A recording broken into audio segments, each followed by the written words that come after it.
itong si Risa. Hindi na siguro ito nakakatulog kung paano talunin si VP Sara. May naisip na naman siya. Eto na nga, Uniteam kay Marcos Jr. Aba, paano manalo? Negative trust rating yan. Eto, ayon sa balita ngayon, Hontiveros bukas sa posibleng Uniteam with Marcos Jr. Binigyang linaw ni Senator Risa Hontiveros na hindi isinasara ang pinto sa posibilidad ng pakikipag-usap sa mga grupong kaalyado ng administrasyon ni Marcos Jr. para sa 2028 election. Bagay na bagay ah. Sa isang press conference nitong February 9, 2026, sinabi ng senadora na magiging maingat at masinsinan ang magiging pagdidesisyon ng oposisyon sakaling lumapit ang mga pro-Marcos groups. Ang pahayag ni Hontiveros ay lumabas kasabay ng maagang paghahanda ng oposisyon para sa 2028 national elections. Kailangan nyo yan. Kailangan nyo talagang maghanda na. At si VP Sara, relax lang. Tuloy lang sa kanyang trabaho. Kasi alam niya, yung mga organic na naniniwala sa kanya, hindi siya iiwan. Yung mga trolls kasi na nakasuporta dyan sa kabila o sa mga anti-Duterte, pag nag-update yung social media, lalo yung si Meta, ay burado ang mga trolls na yan. Gagawa na naman sila ng panibago. Nauna na rin niyang sinabi na bukas siyang tumakbo bilang Pangulo o Vice Presidente kung ito ang magiging desisyon ng United Opposition. Ano kayang pwedeng takbuhan ni Risa? Presidente? Vice President? Unahin mo muna Risa sa barangay election. Malapit na yon. Try mo. Kasi pagiging senador, mukhang alanganin ka na. Noon nanalo ka. Pero sa mga galawan nyo sa Senado, ewan ko lang kung mananalo pa kayo. Mukhang marami pa naman kayo. Libo-libo. Kaso, yung magiging katapat nyo, milyon-milyon. Dapat unahin mo muna yung trabaho mo dyan. Magpakitang gilas ka kung ano yung mga dapat mong gawin dyan. Hindi yung, eto na problema ka na.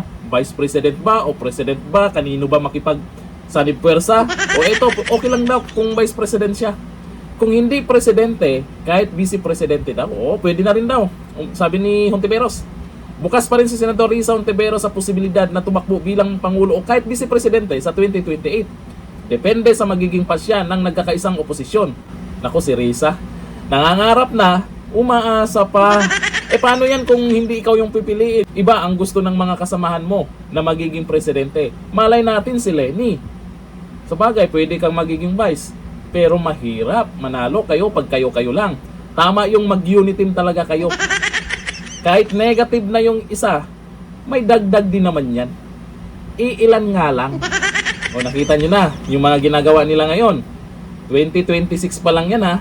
Pero naghahanap na ng paraan. Paano talunin si VP Sara? Paano yan? Sa mga pink ina, uniteam daw sa pula. Payag ba kayo sa naisip ni Risa?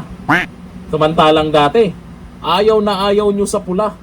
Sinasabi nyo, magnanakaw. Niwi pa kayo dyan. Tapos ngayon, gusto nyo kakampi na. Alam nyo kung bakit naisip nilang makipagsanib puwersa na?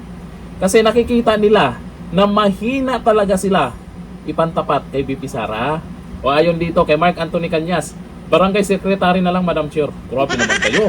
Malakas-lakas din yan kahit kaunti lang. O ito sabi ni Ejit, President sa Purok, pwede na. Naku po. Sabi ni Romy Valenzuela, maski sa senatorial, hindi ka na mananalo. Sabi ni Maker J, nung umulan ng kakapalan ng muka, sinalo niya lahat. Wala namang masamang mangarap. Ayan dito kay Mark Chloe Arginalio, hindi masamang mangarap, wag lang umasa. Naku po, Risa.